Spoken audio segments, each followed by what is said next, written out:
but I went to an evangelical Christian college. The reason for that is there are dynamic reasons, but I was super alienated when I got there. My first day, I meet my roommate, and he had been like the guy who led chapel. So he was like the praise singer. He showed up in the room and he was like, "Hey, you're Tom?" And I'm like, "Yeah." And he's like, "You're only here because I forgot to pray." What? And yeah, that's what I Oh said. man.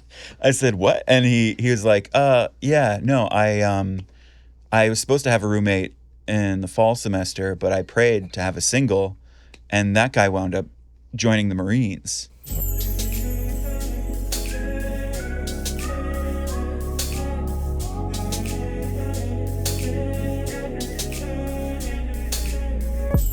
Hey everybody, Raphael Harry here. You're listening to White Label American.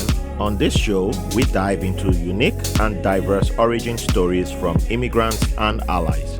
Join us weekly as we break barriers, connect the past with the present, and peek into the future.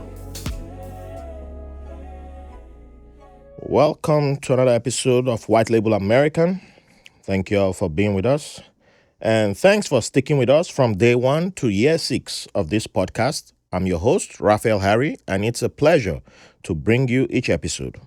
If you're new here, welcome. Stay a while and invite a friend, and there's room for more listeners. So would love to hear from you. So stay tuned for how to get in touch. Your support means the world to us. In this episode, we chat with a fiction writer, craft cocktail bartender, beverage consultant, and educator. We'll dive into his creative journey, balancing family and nearly 2 decades in the restaurant industry. I'm honored to have Thomas Máthé with us today. How you doing, my friend? I'm doing well. How are you doing? I'm doing great. I'm honored to have you here. So, do you have any new thing going to you today? New stuff cooking? No pun intended. Um, yeah. It's not quite ready to be kind of brought out, but yeah, I'm a couple days away from it being potentially able to be brought out. But yeah, I'm working on some stuff. Yeah. All right. So, whenever you're ready to announce, feel free to come back and announce with us. But for the meantime, I know you're a storyteller. I went through your website and there's a lot of great stuff there. But for the audience getting to meet you today, how did you know how to start and end a story? Ooh. Hmm. It really kind of, I don't know, like how do you know how to start is sort of the question. Getting to kind of find the source of what will draw people in usually takes starting prior to that. Usually, like what I find is I'll think I have a place where a story starts, Mm-hmm. and as I continue deeper into the story, um, more so like looking back on it and editing, you see like, oh, like all this stuff at the beginning to prepare sort of the reader in your mind for like what the story is going to be. Oftentimes winds up being like too much exposition. So the story starts like you'll be editing and you'll be like, oh, actually, I think the story starts like on page 6. And it's this like, and when you cut all the stuff out that you think is necessary, you'll find sort of like people find their way to that information, and you'll find a way to get that information conveyed through other ways. If you kind of just let the story progress. Yeah. Because I have the problem of starting a story and ending a story. And Yeah. it's like I always start and I stop and then I go start something else. Which is why I've never completed any of the books that I'm supposed to have written in how many years now. So I always love hearing how someone started their story and brought it to an end. You start it where you can. You start it wherever it'll come out, Mm. because all you have to do is get it out. And then finding out where it really starts is something that happens in the editorial process. Oh. Um, in my experience, and that's just one way of doing it. But yeah, um, endings are, I don't know, like I feel like we as people kind of like have an idea of what constitutes an ending, based on experiencing stories, um, and storytelling in our lives, and just does it feel like the end, kind of. Mm. Yeah. Yeah. Yeah,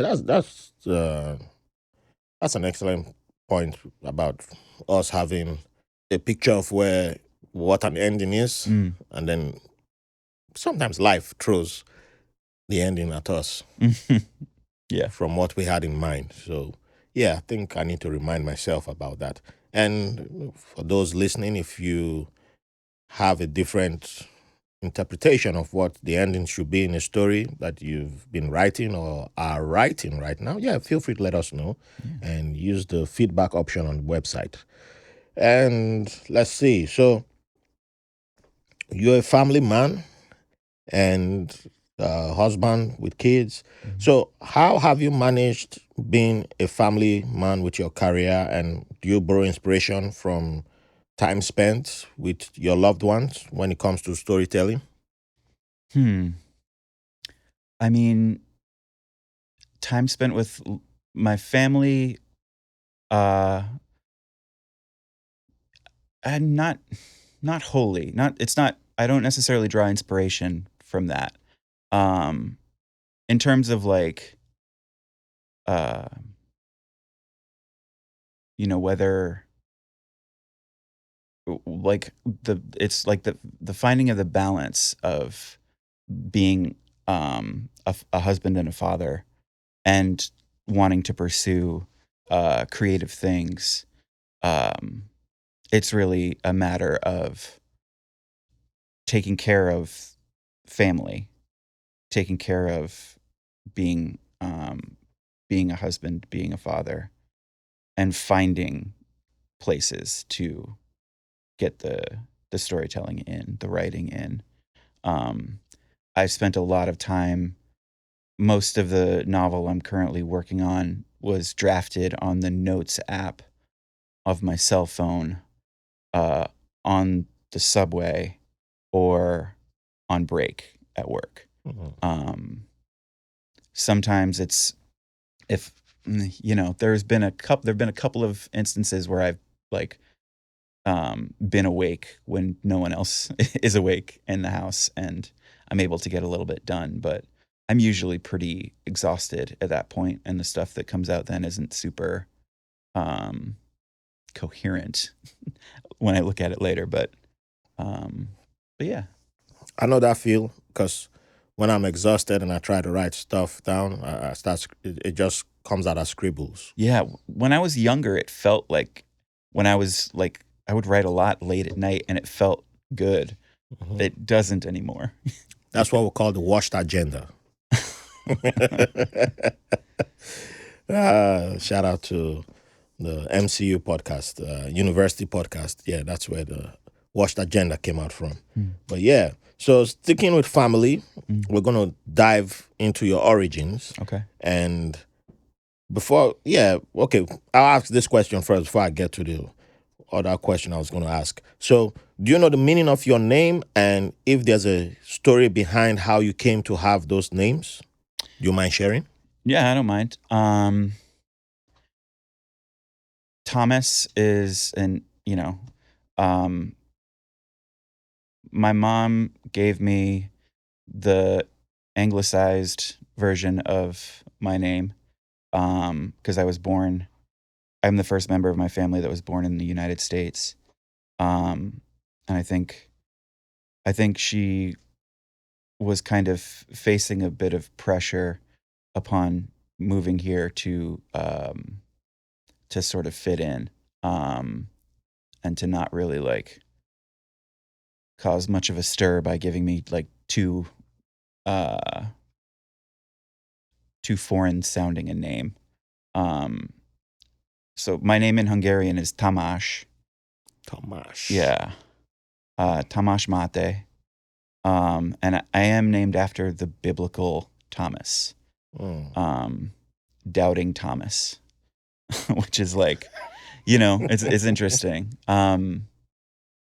I spent a lot of time sort of wondering about that when I was this is a little later in my life, but when I was like 12 years old, I saw a ghost, and it was the ghost of my great uncle who had been a Catholic priest in his life. Mm-hmm. And for a while, I was like, oh, my name is Thomas. And Thomas was the one who stuck his finger in the wound of Jesus to Yes. like the miracle of this is, he sort of had his doubt proven by a miracle, And so for me, I was like, oh, I saw like a ghost of a priest in my childhood. Like, I don't know, there was a part of me that sort of was like, I am that part of my name feels like it's turned into something in my life. But yeah, what it means, Thomas, is it's a Greek origin, and it means twin. And I'm also a Gemini, so whatever whatever that means. Maybe I have a lot of different personalities as a result of that. Interesting. I don't know. I never associated Thomas or Tomasz with twin. I think the story about the doubting Thomas just made a bunch of us assume that to be named Thomas means you're a doubter. Yeah. And someone who will always be curious and has to have facts proven beyond measure before they will ever believe stuff. So anytime, I know as a kid back in Nigeria, anytime I came across a Thomas, it was, doubting Thomas. That was the first thing that came out of the mouth. And Yeah. it was all tied to that story from the New Testament. Yeah. So, yeah, but it was part of the ignorance. But hey, I had a 6th grade teacher who also attended the Catholic church I went to with my mom, and she would call me Doubting Thomas in class, and God damn. thought that was a little strange, but yeah, no, my mom told me that she didn't pick the name Thomas because it was because of the biblical name, but she said she just liked the way it sounded. Oh, okay. It wasn't meant to imply that I would be this skeptical person. But Oh man, yeah. Because my next question was going to be if it was Tomas, Tomasz, the anglicized version. Because I'm familiar with the part of the world that your family came from. So for the audience that's not aware, can you introduce them to the part of the world that your family came from? Yeah, my family is from Hungary. Well, okay, so they're from, if you go back to like my grandparents and beyond on both sides, they're from the like area of Romania that is now, like Cluj-Napoca, that is like one of the cities in that kind of general region. It's like the heart of Transylvania. I used to make a joke when I was a kid that's why my teeth were so sharp. And yeah, I also like kind of went hard in the opposite direction when my wife and I named our first child. We named him Bela, which is a super traditional Hungarian name. Oh. And it's also the name of Bela Lugosi, who played Dracula. It wasn't an active choice, but it is there. Like that connection exists, even though it was not what we were going for. The threads, the connection. It's like, Count Dracula would say, "Hey, I'm not. You knew. We stayed connected. It's part of it." Well, it's the storyteller in you that's just manifesting. So, have you been to, or do you have plans of going to Hungary? Visiting the parts that your family is from. I've been to the village where my mother grew up. She went back there and lived there for a while. I've been to Hungary twice, a couple weeks at a time, both times, but I've never been to Romania specifically, like where it goes deeper, where Okay. my grandparents are from. But I've seen like the plot of land that the tiny shack my mom and her three siblings and parents all lived in. Wow. Um, And what was that experience like for you? it was interesting. Like I always had kind of a vision of it in my head, and it was unfortunate because like the actual like building that they lived in wasn't there anymore. Um, but I saw the plot of land. Like I saw the high school that my mother went to.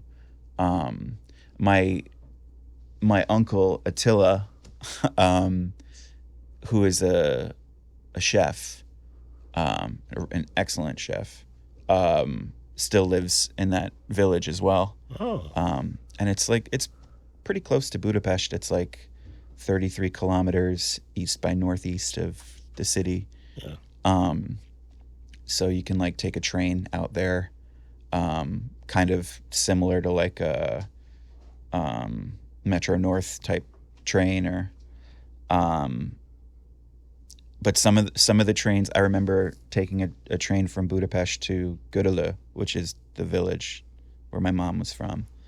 Um, and like one time I got on a train and it was a modern train and it had like an electric. This is like these are the names of the stops, Oh. because they're speaking in Hungarian, Uh-huh.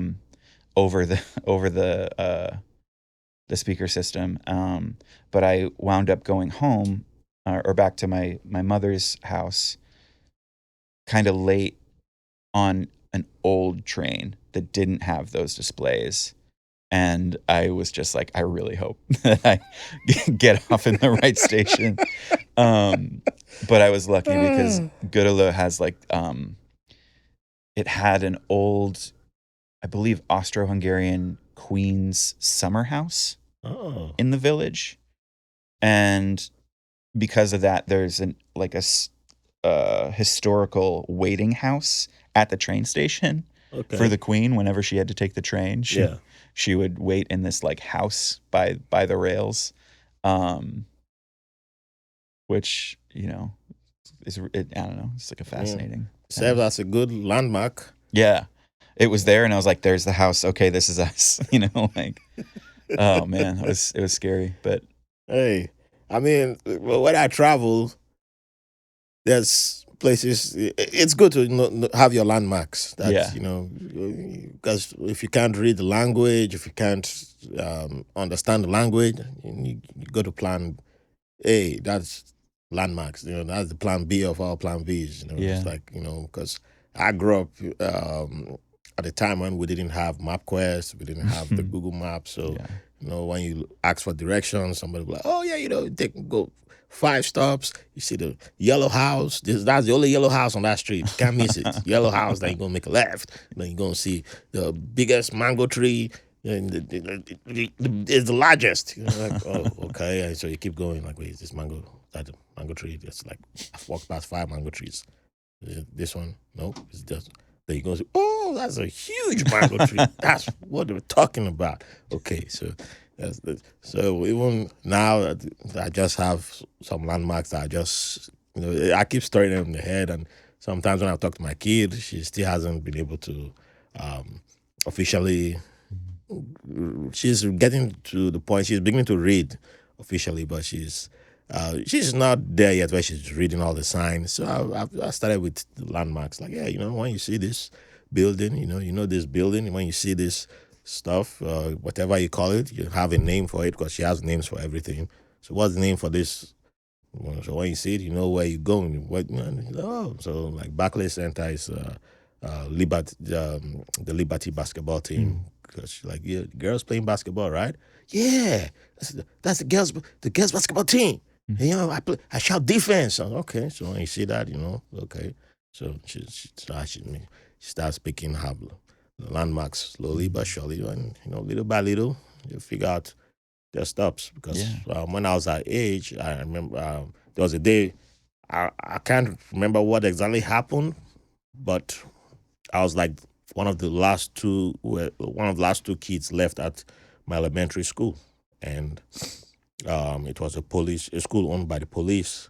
So we're right opposite the zonal police headquarters, and they had to take us across the street, and they got two officers, and one was going to take the other kid to find the kid's parents, or they were like, they'll take the kid on TV to make a call for the parents to show up.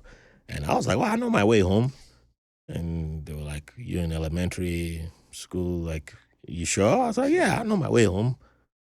And they're like, okay. They got the traffic cops, who we call Yellow Fever because of their uniform, which is not technically not yellow, it's orange, but the name stuck on them. Hmm. So the guy put me on his Vespa on the front. So we keep going. I don't know the name of the streets, but I keep saying, "Oh, yeah, you're gonna make a right here." And the guy wouldn't believe me. So he'll go ask like one of the vendors or a shop, and they'll be like, "Yeah, yeah, yeah, that's right." So okay, he'll go. So yeah, you make a left here. And, okay, here you go. And so the journey that should have taken maybe like 10 minutes, 15 minutes, took like 30 minutes because he kept stopping to ask people, like, is this kid correct? He says, they'll confirm what I said. Yeah. And by the time we got to our house, I just jumped off the bike and the Vespa and ran into the house. And he was still asking people, like, while I was like, man, I was already in my house taking off my clothes. People were like, wait, where you? Oh my God, we're worried. I was like, man, I'm hungry, man. I'm going to go eat. And he came in and said, oh, is this his house? I just want to make sure and all this. Huh? And they're like, oh, you're the officer. Thank you for bringing him home and all this. He's like, oh, this kid knows his way home. I was verifying from everybody and all that. Man, in my mind, I was like, you're the dumbest person I ever seen. I'm like, what kind of officer is this? We could have been home a while back. Yeah. He had to stop and verify, which thinking about it, and I'm like, okay, well, I guess he was kind of cautious or way too cautious, but okay, I get it now. But yeah, I never seen a kid at that age who Yeah. knew their way from whatever distance. But yeah, it's yeah, but I hope he's still alive. I don't know his name, so I would have loved to give him something. But my mom remembered one day. I was like, yeah, I was a kid. I considered a man foolish. Yeah. For a long time. I was like, I can't respect you. Yeah. No, really, like being a kid and not being trusted is like it sticks with you. Obviously, like you remember it because it's like Yeah. you know. Yeah, that's but yeah, it's good to know your landmarks, and even if you're visiting a place for the first time, Yeah. it does help. So shout out to that queen who built that stuff there. It's paid off in the long Yeah. run. I mean, I don't think the citizens enjoyed it back then, but No, that like ostentatious show was really helpful for me. ah. So now that I brought up my childhood experience, gotta ask you a question Yeah. about yours. So Okay. at this moment, what do you consider your favorite childhood memory to be? Wow. Yes, it's a very big one. I'm So we'll love asking that question. like not a fan of deciding what my favorite anything is. Like, Hey, um, we're trying to trap you here. no, yeah, I love lots of things. Well, we'll make it easy for you. You can name two. Okay. I feel like that just makes it harder. My favorite childhood memory, probably like the freedom of a bicycle in the summer. Having like a couple of bucks and a bike, like whether it's like, and I know that's kind of general, but it feels like there are a lot that fit that category. Like, when I was like really young, like 6, 7, there was like a convenience store. I grew up in New Hampshire, and there's a place called Schutt's Corner, which just just saying it, I'm like, that sounds quaint, like very New Hampshire. But I would ride my bike there, and like it didn't take much in terms of like quarters to get like a real haul of candy Yeah. to like share with my friends. Um, and then like as I got a little older, it was like riding my bike in the summer to like the video rental store to like rent movies or to go to the movie theater. Yeah. If I had like $4.25, I could catch a matinee on like a Tuesday Hmm. and be like the only person in a theater and watch like I saw some really ridiculous movies in the theater when I was a kid, just by myself. Like I remember seeing Eddie, which is that like Whoopi Goldberg movie where she like Oh, becomes the coach of the Knicks. That was man. like, um, yeah, I was like a child watching that, and like that movie Multiplicity with Michael Keaton. Yeah, I just like that summer went real into it, like just going to see movies. Um, and that was just it was really nice because there's the contrast of like riding your bike in the heat, the Hmm. like stifling heat, and then you go into this air conditioned theater and you're just like, um, yeah, watching a movie. And I loved that. Are you still able to go into a theater and watch a movie by yourself? Yeah. Yeah. When I first moved to New York City, I did that. Because I didn't know anybody. And, I was looking for a job in like the bar industry. And I went and saw Creed Oh, yeah. in the theater. I loved that movie. That was that was a memorable experience. I saw a couple of other movies, but going to see Creed was the one that stuck out. Yeah, I still do that.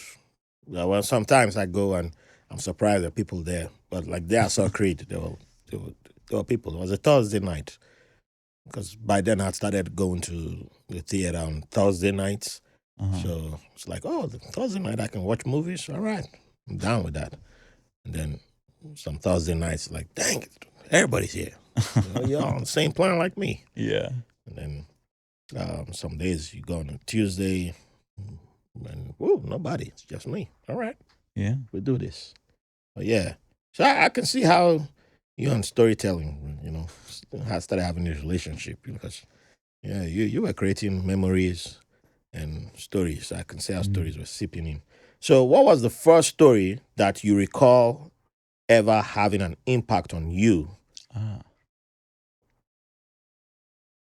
Like like book or like Whichever, it doesn't matter the medium. yeah. It's up to you. Um well, I watched a lot of TV and movies as a kid. My sister is 13 years older than me, and it was me, my mom, and my sister for like my early childhood. So like it was a lot of movies. So on to answer from that perspective, watching Bill and Ted's Excellent Adventure as a child was like incredibly formative. Um, the first like novel that I read that just like took me out and floored me, and like I went out and like had to read everything else that this author wrote was The Outsiders, which is a novel by S.E. Hinton. Susan Hinton. I think she was like 16 when she wrote it. Oh wow! Um, and I just was immersed. But that book was adapted into like this movie by Francis Ford Coppola that had this wild cast. If you like look at it now, you're like, it's like Tom Cruise, Rob Lowe, I think Matt Dillon was in it, Ralph Macchio, um, and then like C. Thomas Howell played Pony Boy. And was Um, it also titled The Outsiders? The what's that? movie? The movie? Yeah. Yeah, it's the movie. Yeah, it's Hmm. based on the book. I'm wondering. Probably I've seen it, but I just can't recall. Yeah, Because the cast sounds like the cast I've seen. Because I've seen a lot of Tom Cruise movies. yeah, it was an early one. Yeah. I think it was like 1984. I remember watching the movie and kind of like that was the first time I ever was like, oh, like adapting, like watching movies based on books is often disappointing because it's just like, and it's like you're reading a book and like you're the director, you know, like you're reading the words and the image is playing in your brain, you Yes. know, and like the way that you see it, you get an attachment to it. And that doesn't even like touch the fact that like when a director is making a movie, they're switching the medium entirely and like condensing it drastically and often Hmm. making like wild changes. But yeah, that was the first book that really, yeah. Yeah, I think the first novel that I recall having an impact on me was Sherlock Holmes, The Adventures of Sherlock Oh, Holmes. cool. Which one? Um, the very beginning, the Oh yeah. very first. Yeah, because the book just said The Adventures of Sherlock Holmes. I was forced to read it because at that point, I think I was like 11 or Mhm. 12, 11, between 11 and 13. And I was really comic books, but by then I'd been Mhm. banned from comic books for religious reasons. Oh, tough. And um, but the family member who gave me the book was like, okay, now I was really looking at magazines, pictures. I was still dealing with stuff that had pictures in it, and just threw that book to me and said, "You have 2 weeks to read this book, and you're gonna tell me what went. Tell me everything that. Give me a summary of what went down in the book." Yeah. So it was like a test was coming. I was like, "What?" Wow. So I looked at like, no pictures in this. How am I gonna read this? So began reading it, and Sherlock's in the high school equivalent in the boys prep school in the UK, and I was like, oh, I don't know about this one, but I kept reading. I can't drop this book now. It Hmm. seems okay. I want to know what happens next. Yeah. Who's the villain now? Who's the protagonist? And I know the protagonist, but who's the antagonist? And trying to figure it out and all that. And towards the end, I'm like, oh, okay. And the person even forgot to ask me. I'm the one who volunteered. Like, okay, now I finished the book, and I know I'm ready to give you my summary. And I'm like, oh, I actually forgot. And I was like, okay, if you're ready, tell me. And I broke it down. Oh, I see. You really read the book. I don't think he even knew what the book was about Wow. because he's not the type who's interested in that type of. Mm. Now I know the person. From what I know of the person now, he wasn't really interested in Mm. that type of. He's more into like actually he loves comic books, Yeah. but sci-fi and yeah, and romance. Yeah, he's more into those. So yeah, that's how I began reading novels, and I read everything: sci-fi, romance, westerns. Like I had an uncle who had all of that. I read everything, but the only terrible thing about me was I never thought to take the names of the authors down. Mm. I would just be reading. It got to a point I wasn't even reading my school books. I would just go through novels. But yeah. And yeah, for audience, please let me know what your first story that you recall ever having an impact on you was. And I think movies, there's a whole bunch of movies and shows like Knight Rider, for some, Oh yeah. but I think movies, I think for movies, it still supersedes Knight Rider. It's still the first, the 80s Transformers movie. Yeah. Because that movie begins and well, I guess spoilers. Yeah. Spoiler alert. Spoiler alert for a movie that came out in the 80s. Optimus Prime dies. Beginning. And nobody told me that the hero is supposed to die. Yeah. Because then like the heroes don't die. And Yeah. I was like looking around the room like, what just happened? Yeah. Hello? Like am I imagining this? Why is he dead? Man. What is going on here? Yeah. I was confused. Yeah. And then there was power outage, so I couldn't finish the movie. What? And then got to school the next day. Yeah. A bunch of us had the same problem. Oh no. Apparently, a bunch of boys, we all sad, depressed. This guy died. Yeah. the bad guy won or what? And then only one kid, for some reason, had seen all the movies and was like, oh, yeah, it's okay. This guy won. You were looking at him, so he became a legend for a while, but we were still pissed at him because he had watched the whole movie. Yeah. But it was like, dang. Oh, I think that was the first time death had a meaning to me. Like, I felt death because Yeah. it was like a cold shiver came over me. Yeah. And I never had felt something like that before. So that was a big impact, but it would take years for me to acknowledge that of, after a loved one would die later on. But it has to be that movie because I never seen a movie that made me feel like that Yeah. before. And you just push it to the corner like nah. But yeah, it was that Transformers movie, which the current one is really good too. The new one that just came out, yeah, it's close. It's close, very close to that because it reminded me of that one. I was like, you almost got me there, but I've been through that experience already. But yeah, audience, let me know if you guys have any. Yeah, what was the first story that had an impact on you? Well, I would like to know too. So yeah, share with us.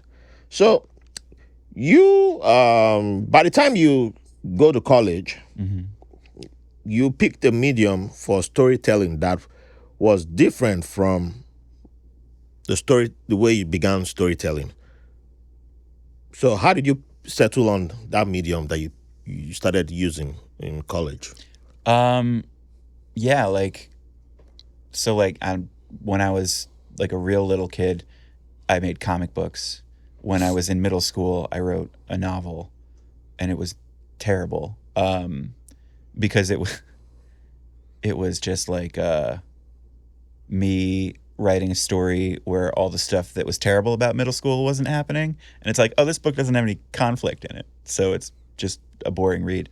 I don't think that makes it terrible though. I mean, if you're innocent at that age still, so yeah, no, I mean, what made it terrible was that I was like 12 and like trying to write a novel. But no, like when I was in college, well, it started in high school. I took like a film production classes that were super, super fun. I had this buddy Eric, and he had already started making like films for the local local broadcast channel or whatever, but he was in that class with me, and we made this film called the Lemonade film. This little like short thing called the Lemonade Diaries about like this kid trying to get to the cafeteria from class, and like there's a troll involved, and some like a rhyming troll like who gets in the way of this kid trying to get lemonade, and the vice principal makes a cameo. And we like had a lot of fun doing that. But yeah, when I was in college, I I transferred schools kind of in the spring semester. I wound up going to like a fairly religious college. It's called Gordon College. It's in the North Shore of Boston, and I was not an evangelical Christian, but I went to an evangelical Christian college. The reason for that is there are dynamic reasons, but I was super alienated when I got there. Oh, no. I showed up my first day, and I was in this like apartment in this old dorm building, and I meet my roommate, and he had been like the guy who led chapel. So he was like the praise singer. Oh. Which like it always struck me as like very frustrating to watch like a praise singer, because it's like very showy. It's very like look at how much I'm connecting with God right now. Anyway, he he showed up in the room and he was like, "Hey, you're Tom?" And I'm like, "Yeah." And he's like, "You're only here because I forgot to pray." What? And yeah, that's what I Oh man. said. I said, "What?" And he was like, yeah, no, I was supposed to have a roommate in the fall semester, but I prayed to have a single, and that guy wound up joining the Marines." Well. And I was like, okay. And he's like, "I didn't think to pray for spring semester." Oh. And he's like, "That's why you're here." Dang. And I was like, well, that's different from like my kind of path that I took, but okay. So, starting from that place, it was kind of hard to make friends.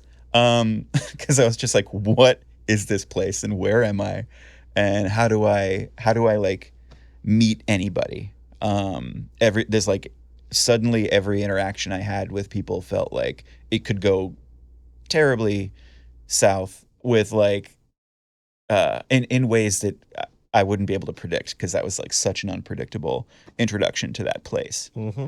So I spent most of my free time in that spring semester, instead of like going out and trying to socialize with people, I like wrote a script um, in that same room that I wasn't supposed to be in. But because Joe forgot to pray, um, I was there, and I was there a lot because I was just clicking away. And I connected with my buddy Eric, who was in my high school film production class, and he was like, "You want to make a movie this summer?" And I was like, "I've been working on a script." So like we just made it. And I was just like, I'm going to show this on campus, and the people who like it will want to be friends with me. Like I'll find the people who I can connect with by putting myself out there in that way, Yeah. so that they'll come. And it was a lot more work than just like introducing myself to people, but it Mm-hmm. felt easier for me to do it that way. And it really, I, I met people who are the people I consider my best friends today. I met because, well, a few of them wound up being in this band that I used their music for the score. Oh. They're a band called Caspian. They're an instrumental rock band. I used their first EP as the score for the movie, and they all showed up for the one time it was ever screened. Before my buddy, who was the director, kind of disappeared with the hard drive that the movie was on, and I never saw it again. What? Yeah. Right. But yeah, I made the best friends of my life because I did that, which is wild. And is the band still playing? Yeah. They just this year is their 20th anniversary. Oh, I'm actually nice. going back up to Beverly, Massachusetts, where I used to live, to see their 20th anniversary show. Well, congrats to them. Yeah. Cool. So, I don't have a mattress of vitamins to sell you. Still, I've got something even better. Behind the scenes bonus episodes with full videos available exclusively on Patreon for just $3 a month. Yeah, that's cheaper than that fancy cup of coffee. Whether you're a capitalist, socialist, or however you identify, you can even be demure. Feel free to contribute what feels right. You'll be supporting a great cause, helping me improve content, and maybe even enjoying that seasonal pumpkin spice latte. Don't you just love pumpkin spice season? Go straight to patreon.com/whitelabelamericanpod. Free tip. You gotta write something called Joe Didn't Pray. Whatever his name is, Didn't Pray. That's just a good title out there. That's a good title. Like you gotta come up with something like a mini show or just a movie, a short. Short story sounds. Yeah, it's that is priceless right there. Like, man, you're here because I didn't pray. Like, Yeah. man. Yeah. It was tough. That was tough. Oh man, I had another joke in mind, but some people in the LGBTQ community. I got friends, but if I'm with my friends, I'll throw that out there. But yeah, some might say I went too far there, but yeah, because I know a lot of people in the choir. I used to be big in the church back in the days, and I'm like, yeah, but some from what I've said, someone know me know where I was going, but yeah, but that line of you're here because I didn't pray. That's a movie or short story. That's something there. There's Mm. something. Yeah, you gonna come up with something. A comic book, graphic novel. This is dedicated to all of you who forgot to pray. That's it. Yeah, maybe I should make that the title of this episode. Oh man, that is that is priceless. Oh man, did he attend your movie screening? No, no, I don't think he did. He took the beef seriously. And then we actually wound up like becoming a little bit, well, close is strong. He, I was playing some music in our little dorm area one time, and it's this band called Mogwai. They're a Scottish post rock band. Um, and he came in and he was like, "Man, this music is really sad." And I was like, "Yeah, I like sad music." And he's like, "If I listened to this music, I would kill myself." And I was God, like, "What?" Um, this guy is like he's extreme with everything. yeah, yeah.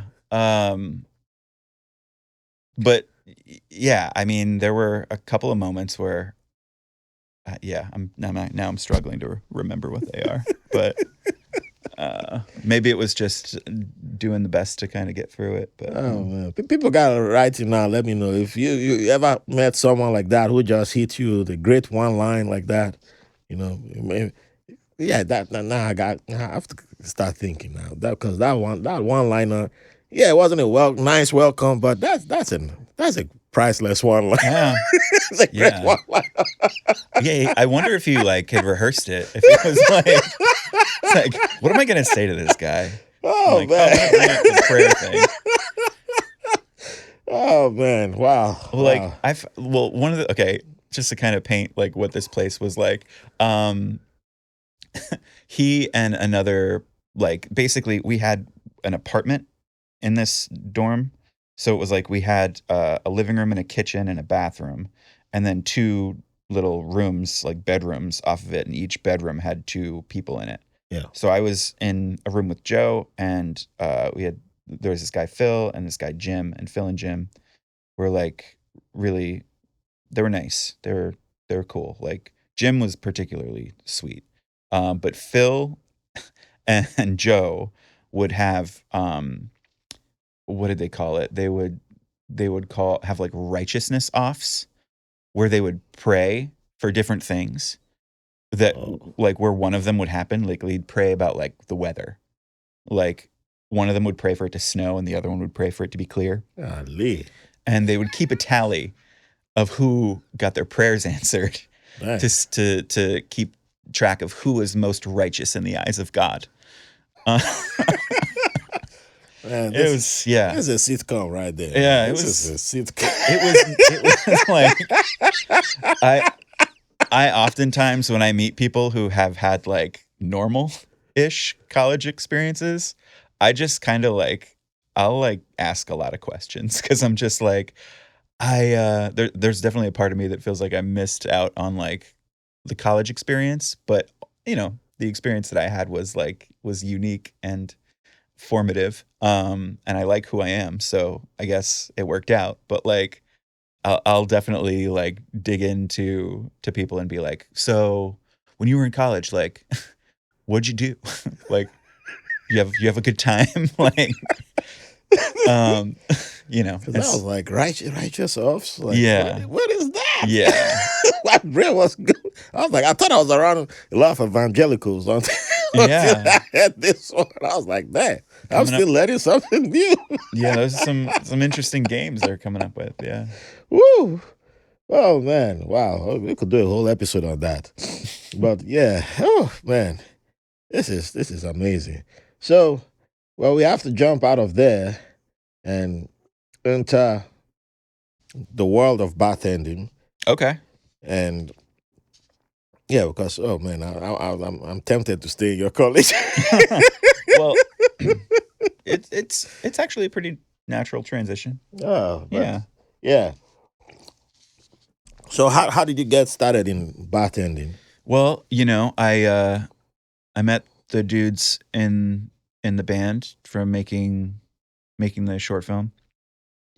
And the first time I actually met them, I was like, we went to this bar called the Pickled Onion in Beverly, Oh, Massachusetts, nice and name. it was a fun little spot. And I would go there, and we would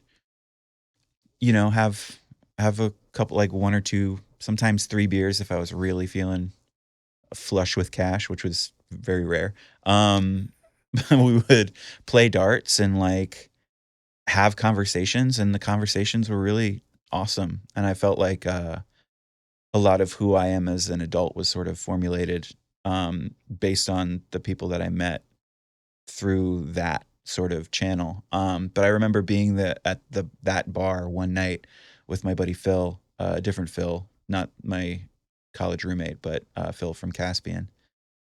And this guy Mark was bartending, and I was just kind of like, I was feeling like I was buzzed, and we just thrown some darts, and the bar was busy, and it was nearing last call, and I was just watching this guy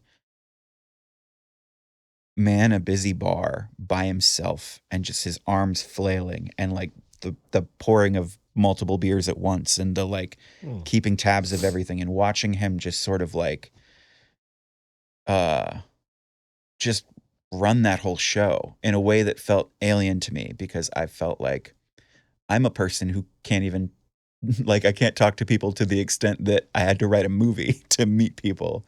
Um but this guy like is in control of this situation, and I was in awe of him. And I was telling Phil about it, and he was like, "You should ask Mark like how he got into this business." And I just we waited. Um, we were able to stay like a little bit. Like Mark started yelling that it was last call in a like super like Massachusetts aggressive, like drink them up, like get out kind of thing. Like it's time to leave. Like yeah, drink them up, you know. But we were sort of like I because I was there with Phil, I think, who like has a commanding presence, and I feel like um, it's like a really is a charismatic person. Um, and is like buddies with lots of people. Like I was standing with Phil, so we weren't getting kicked out, kind of thing. Yeah. And he's like, "You should ask him," like, because I was telling Phil like that I was just like, "This looks like so much fun. I think I want to be a bartender." And he's like, "Yeah, talk to Mark. Ask him how you become a bartender." So like we waited, and he had a minute, and I did. I was like, "Hey, Mark, how do you become a bartender?" And he's just like, "You start at the front door." He's like, you get a job as like, checking IDs. You get a job like bussing tables, like maybe become a server, whatever. Like you get your way in, and then you work your way up to being in the bar. And I was like, okay. Um, so when I finally took the leap to actually go into the restaurant industry, I applied to be a host at a place called the Portsmouth Brewery in Portsmouth, New Hampshire, which just recently I found out is permanently closed, which is a bummer. But Oh. so I was a busser there. I was a host, then a busser, then I became a server. And one of the bartenders there was leaving to go open his own bar, and he was like, "I think you'd be a good bartender. You should come bartend at my place." And I kind of like he wound up being like kind of it was a not an ideal situation. He wasn't like paying his bills. So we got Oh. like blacklisted by the state in New Hampshire. The state runs the liquor authority, and like Oh, instead they of the city. they distribute they own all of the distributors in the state. So it's all state run. So Oh. if like you don't pay, it's like that in a lot of places where if you don't pay one distributor, all of them will refuse service or put you on COD or what have you. But it got to a point where What's COD? cash on delivery. It's Oh, like, yeah, yeah, yeah. you have to pay Yeah. immediately. Like you don't get an Mm-hmm. invoice. You have to write a check, Um, but yeah, we would have to go to the grocery store to pick up beer Dang. to sell, which is not Oh, legal. that Um, is, yeah, that's, but I got a little bit of bartending experience, which was enough to get me to my next bartending job, which was a really good one. But yeah, I just worked my way from the host stand to the bar, kind of learning the scripts for every position along the way. Like being a server is you're playing a part. You're saying like I like I'm here to get your order most efficiently to the kitchen so that they can get it to you correctly, and you have to like make sure you ask all the right questions. You have to predict what they're going to want, when they're going to Mhm. want it.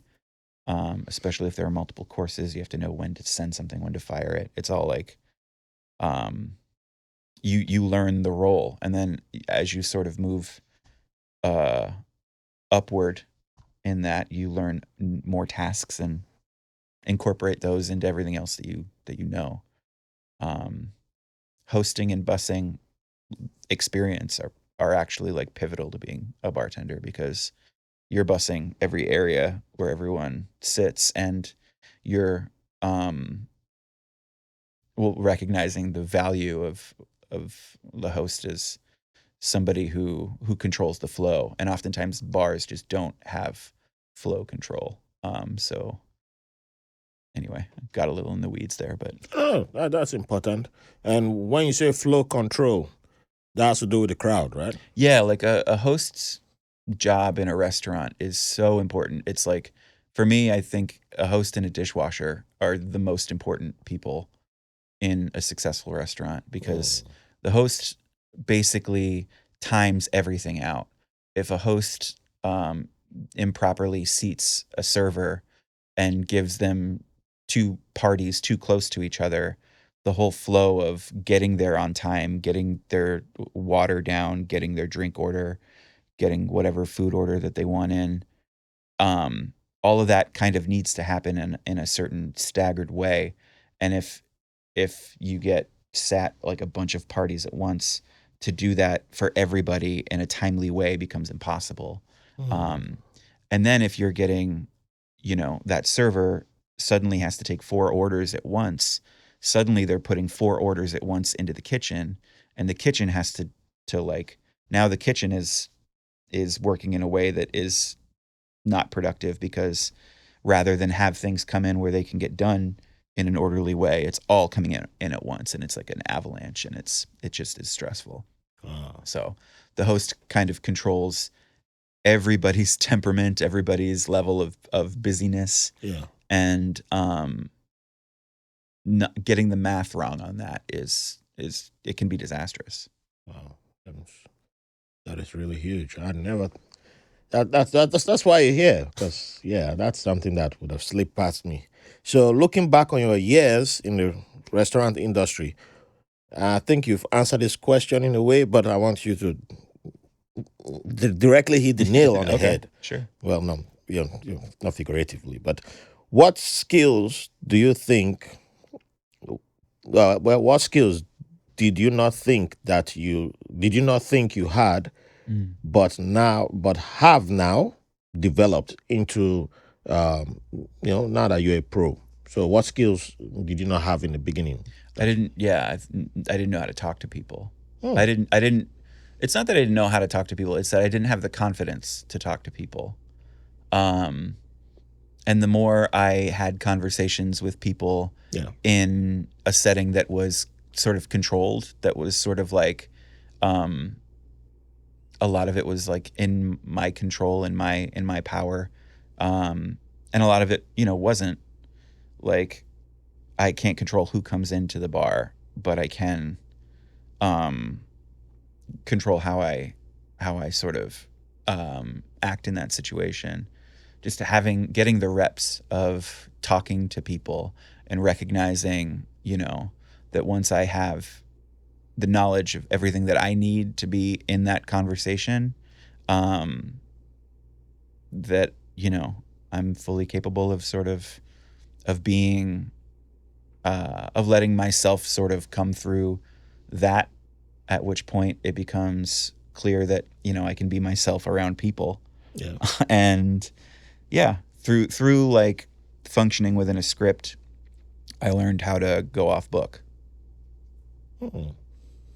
So I've had a previous guest who worked in the hospitality, well, still works in the hospitality industry, and he said something similar to, but since he's at the front desk, he started off almost similar to you as Like a maitre d'.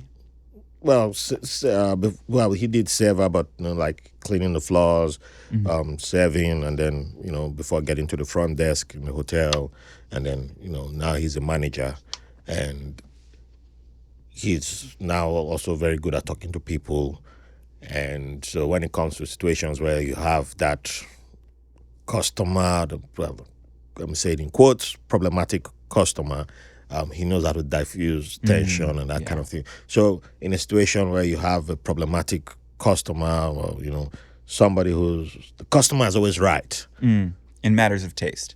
Yeah. Yeah. So how do you deal with? Can you give an example of one or two scenarios where someone believes that the customer is right.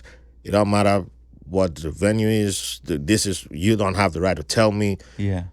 No, I'm paying money, so you're gonna listen to me and do what I say. Yeah. I mean, that's not, yeah. So the full saying is the customer is always right in matters of taste, which I think is an important distinction, because what it means is if this person, there's like, I had a manager when I was bartending at this place in Salem, say that like he had a guy who would come in and order Johnny Walker Blue and Diet Coke.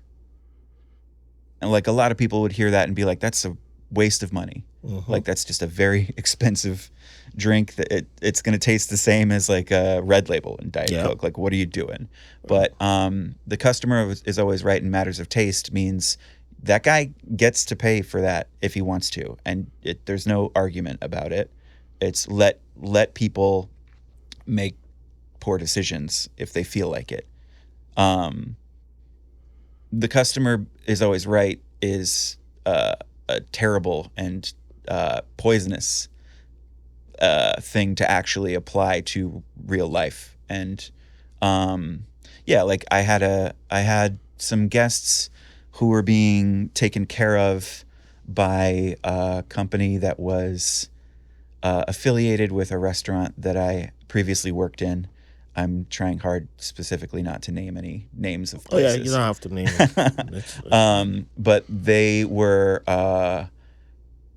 gifted a open bar type situation where they could utilize an outdoor space to smoke cigars. And the cigars were being hand rolled by a guy who was there at their party, specifically just rolling cigars for them. And it started to rain. And so the guys were like, oh, well, we'll just take our cigars inside and start smoking our cigars inside. Yikes. And that's like obviously going to be a problem. It's just, it's illegal, and it creates a very obvious stench. Like cigars are not subtle. They don't get off. They don't. I find out the hard way. Yep. And it was a tough situation, because I was telling my boss like, hey, like they can't do that. And his response to me was not helpful. He said, what do you want me to do? Punch them in the face? And in my head, I'm like, there are a lot of steps in between resolving this conflict and punching them in the face. But we might get there. No, but I was just like, all right, I have to do this. I have to take away their their little ashtrays. They're quite large. They're large ashtrays, um, and bring them back outside. And some of the ashtrays had cigars sitting on the little lip, and the guys were like, "What are you doing?" And I was like, "Oh, you can't smoke these inside." Um, and they were like, "Why not?" And I was like, "Well, it's illegal, and you can't." And one of them was like, "Well, this guy said we can," and I was like, "That guy's wrong." Um, and this doesn't sound like, oh, I'm a hospitality professional, like diffusing a situation. It was like, the reality of the situation is they were trying to be abusive to the team and do whatever they felt like, and that's not an acceptable thing. So, um, so I didn't accept it. Yeah. Yeah, I agree. Whoever came up with that, the customer is right. That person need to go Well, get I that mean, phrase out of. I don't. Yeah, I stopped using that phrase after I worked in customer service. Yeah, it's. well, the saying in its totality is a great motto. I agree. Well, I never got the saying in its totality until today. This is the first time I got the saying in its totality. I always, because first time I got that saying was in Nigeria, Mm. and I had to do. I was. It was some kind of fair, Mm.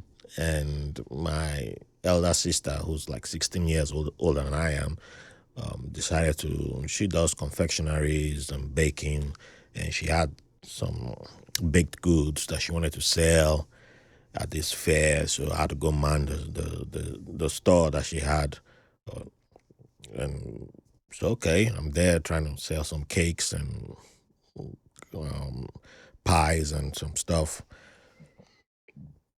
And whenever people couldn't negotiate prices with me, because I know how to haggle a price too, Mm. guess what will come out? The customer is always right. The customer is right. The customer, man, and then there were people who I knew from church. I'm like, man, I know you. Yeah. Yeah, but the customer is right. I'm like, damn, am I gonna keep throwing this in my face? But the customer is right. So the customer is always right. I'm like, God damn, man, this is. But I think, but that was one way to humble myself too, because I think I used to do that before then. So, Mm. but Yeah. I was, in all fairness, I was what 17, 18. So I put it on being a teenager. But I was like, man, now I'm on the receiving end of it. So Yeah. that got out of me real quick. It's interesting that you like the people that come from church, especially like the ones that go out to eat after, are the most difficult Oh, people and the least generous. never. And it's like, didn't you just get a lecture on generosity, on like taking care of other people? And anyway, yeah, Oh man, didn't seem to apply. I guess we're going back next week. Get another round. The Lord Maybe. will see me, but he ain't gonna see you. I don't have to see you. So, if you had to choose one out of fiction writer, craft cocktail bartender, Mm. beverage consultant, Mm-hmm. and educator, Mm. which will it be and why? Like how I would define myself, Well, if some or like what I could do. magic wizard showed up right now and said Uh-huh. you could only go by one out of all you've done, you could only go by one It's funny, profession. like, And once you say it, the wizard hits you with his magic wand. It could be a witch or wizard, whichever one. They hit you with their wand. I've been watching Agatha all along, so I've been hanging out with witches lately. So, I used to bartend in Salem, Massachusetts, so oh yeah, I know a lot about witches. I was going to Um, ask you about that off air. um, that's tough. Being a writer without any of the other stuff, I feel like, what would I have to write about? It'd be pretty boring. Um, uh, and obviously, choosing one thing to define myself when like my professional Instagram handle and my email address are both writer/bartender. So even there I couldn't make a distinction. I feel like if I say educator, it implies that like this feels like cheating, but it's like that I have like knowledge worth imparting, and the knowledge that I have comes from being a writer and being a bartender and being, a beverage consultant. So that feels like a good way to cop out. And It's and not a cop out. That's a smart answer, yeah, honestly. I feel like I'm most effective as a teammate when I'm bartending, Hmm. when I'm able to help people who don't know and people who are younger than me, which at this point is like all of them, um, by educating. And like I have been the person to explain, um, different styles of spirits and beer and wine to like to new hires and to barbacks, and showing like, hey, like this is what we do and this is why we do it. Why we do it this way. And like I feel like that is, you know, um at the heart of who I am as a person, I think. Um and like doing the writing in order to be an educator in that capacity, it requires praxis, right? So like having to do that work so that I could educate in that kind of, yeah, it encompasses all of it. Yeah. And honestly, I believe you could teach a class, which ties into my next question. Uh-huh. What is this beer school academia? Which is why I said educator is not cheating. I saw beer school academia and I'm like, why is that not a real school? Wait, what? The beer school academia. Oh, beer school? Yeah, then, does it mean we can call you a professor? Was I went to school to become an English professor. Oh But wow. that whole um economy disappeared. Yeah, like when I finished with my MFA in creative writing, I was already bartending, and I was talking to friends who were adjunct professors and comparing salaries. And it was like, well, I have student loans to pay now, so I can't make $3,000 a semester a class. Hmm. That's not going to pay literally any of my bills. Meanwhile, like, yeah, yeah. So I think that has sort of been the beer school thing, though. Like, that was something that I did at one of the bars that I worked, and that was just a good time. Are you thinking about bringing it back again? No, I mean it was specific to a place. Oh, okay. Yeah, I worked at a craft beer bar in Kittery, Maine, um, called When Pigs Fly Pizzeria, and like they had brick oven pizza.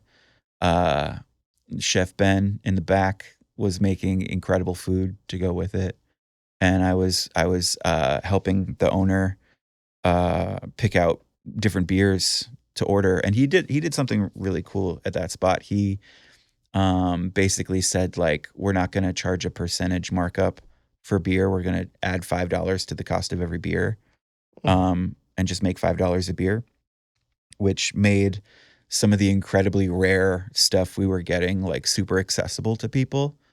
Uh, but then we reached a point where sort of the beers we were getting were too esoteric for the people that were coming in. So I was just like, what if I do what I do with the team when I tell them about the beer, and explain like how it works with our food and pairing and all that.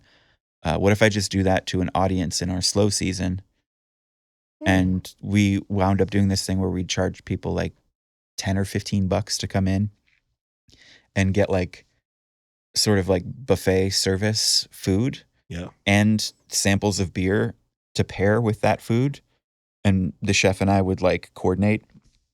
Um, and then I would sort of like speak on why the beers were selected and how they pair with the food and why. And like it became a hit. Like we were getting like it was our slow season was really slow, and like we would be getting like upwards of 100 people coming in just for this event. Oh, And wow. one of the things that was really cool for me was like when I left that place, uh, the brewer who taught me everything that I knew about beer when I worked at the Portsmouth Brewery, Todd Mott, who now has had for a while his own brewery called Tributary in Maine. He took over beer school, and I was just like, wait, that guy is the person who followed me? Like, wow. Like, I don't know. It felt really cool to sort of build something where one of my mentors was my replacement. Yeah. Um, but yeah, no, beer school was a great time. Well, I can see you teaching in universities, man, with BS. Seriously, I saw there's a guy I just started following recently on Instagram. Apparently, he teaches courses on dances. Okay. And it's not like he's the best dancer, but he just loves dancing. Yeah.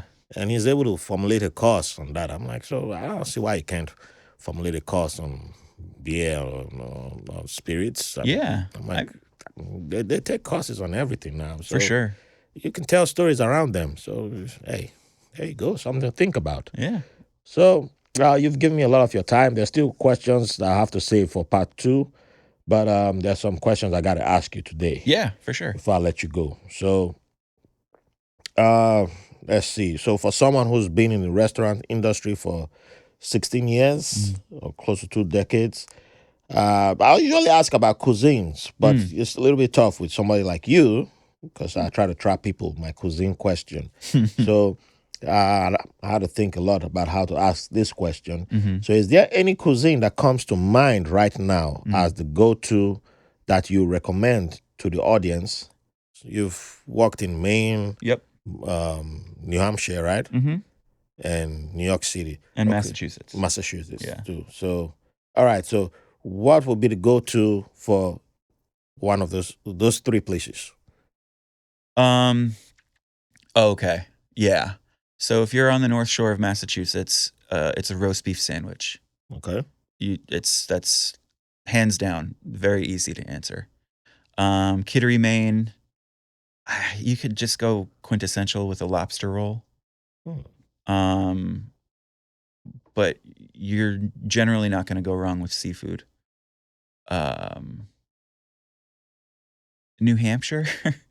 When I think of New Hampshire, it's like soup, like like chowders, stews, and like actually like growing up in New Hampshire, I just ate my mother cooked a lot of Hungarian food, which is like peasant cuisine, which is it feels like it should be the answer all the time. I feel like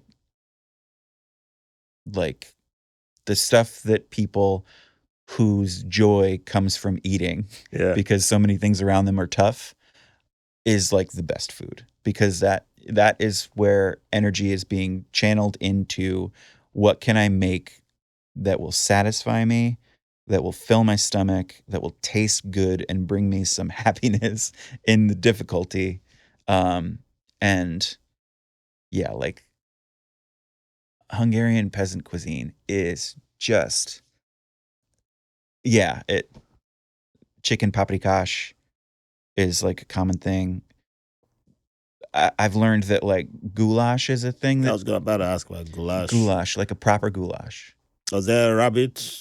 Any rabbit stew?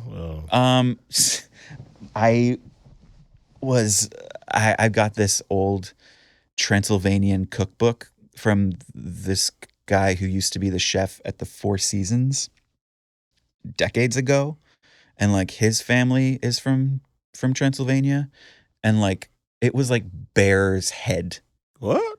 like I wasn't prepared for like that one. bear paw, like Nice. prepared in all these wild ways. So like, yeah, but like for me, when I think of goulash, I think of white beans and I think of pork butt. Um, and I had one experience with goulash where my cousin I was visiting my cousin in Tata, which is in the northwest of Hungary, and she made goulash in a cauldron over an open fire, Mm. and we ate it outside with freshly made bread. And it was one of the greatest things I've ever eaten in my life. Yeah, that sounds way better than the goulash I had in. But I don't think the goulash it tasted good, Yeah. but that sounds like it tastes way better than the Oh, goulash I man. had here because it used to be expensive too. I don't know if you ever ate at Kozo before they closed. No. They used to be on Fifth Avenue, much closer to my place. Okay. But yeah, that was like the only Eastern European place. But on their menu, they had Hungarian, they would specify Hungarian, Austrian, and I've forgotten the other two countries on the menu. But Hungarian was one of them, and that's how I got introduced to goulash. Yeah. And then rabbit. I think there was rabbit in one of the goulashes. So Interesting. yeah, but I knew that's how I was like, oh, rabbit. Okay, I'm down. I'll try this here. So Yeah. but now it's been Argentinian restaurant has taken their spot. Yeah. So. Oh, wow. Yeah, I think they didn't. The pandemic. They're one of those that barely survived the pandemic. Yeah. So the next question that usually attract people with: give us 3 songs or artists. One for stories that you are working on. Another that you must have at your bar when the mood is stale to liven up things. And the third, when you're with family, just having a good time. So yeah, give us at least 3 artists. Oh, that's great.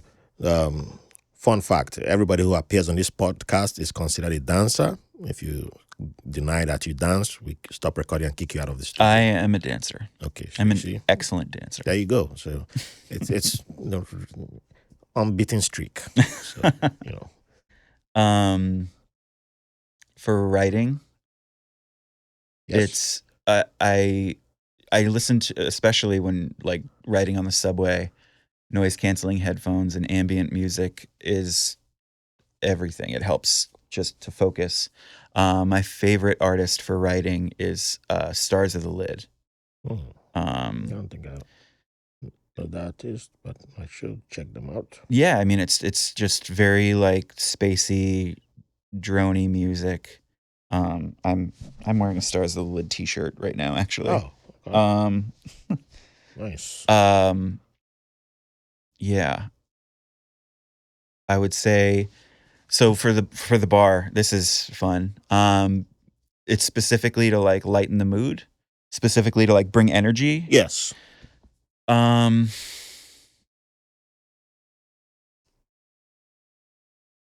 mean Fela Kuti. Oh. I feel like a lot of like 80s and 90s R&B. It really it depends on the space, like but yeah, I feel like anytime I'm in a bar and I hear Fela, I'm like, okay, I'm gonna have a good time. All right. And then with family, Yeah. with my family, it's probably like Raffi, just because my son is like super into Raffi. No, like the situation is like we're hanging out, just like all together. I don't know. I couldn't come up with something to make you. You know what? Let me switch that. Okay, Give me one Hungarian artist. one Hungarian artist. Yeah.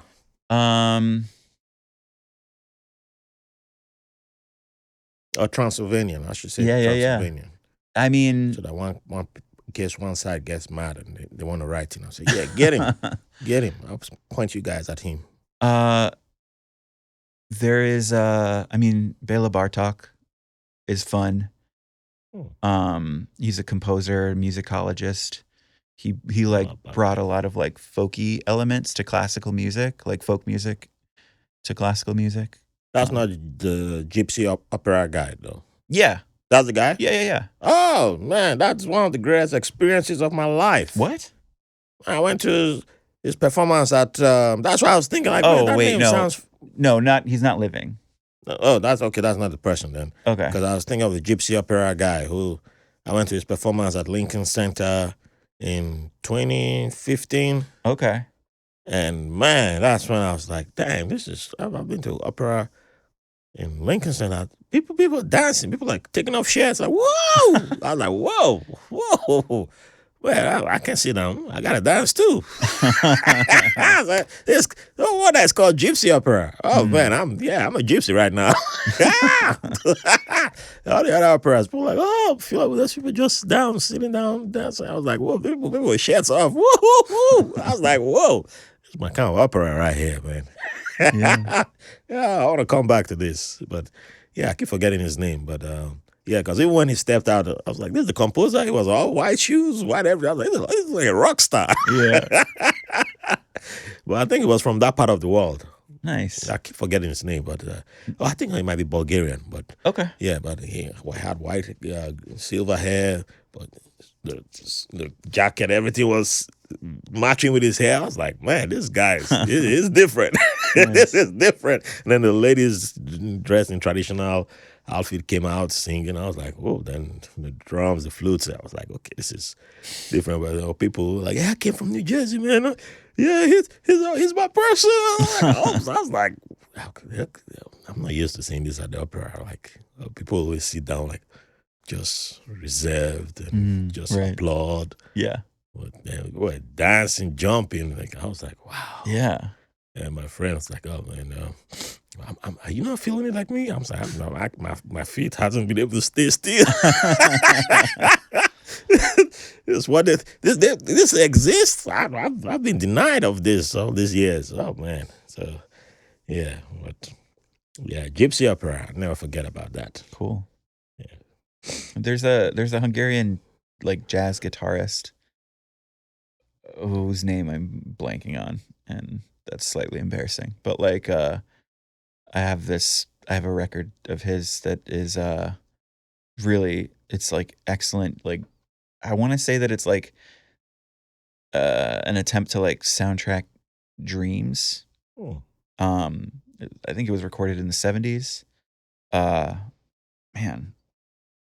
But yeah, I also I played that record at home a few times, with my family, and it like it's cool to have on kind of as we're nice, hanging out in our playroom and just, having a good time. nice. So, can't thank you enough for coming here and sharing your story. And, Yeah, thanks for you having know, me. um, how do you guys say thank you in Hungarian? Kusanem. Kasanim. Kusanem. Kasanim. Yeah. Oh, Kusanem. that'll take me a little to get used to. Yeah, yeah, But yeah. And I try to collect thank yous from all over yeah. the world. But And yeah, appreciate you always. Final question. What would you like to leave the audience with? It's your freestyle moment. So the floor is yours. the people who've been listening kind of like have felt something. I know like when I listen to podcasts, I'm often sort of moving through something else and it's on in the background. I listen to a lot of podcasts while I do the dishes and clean on a commute.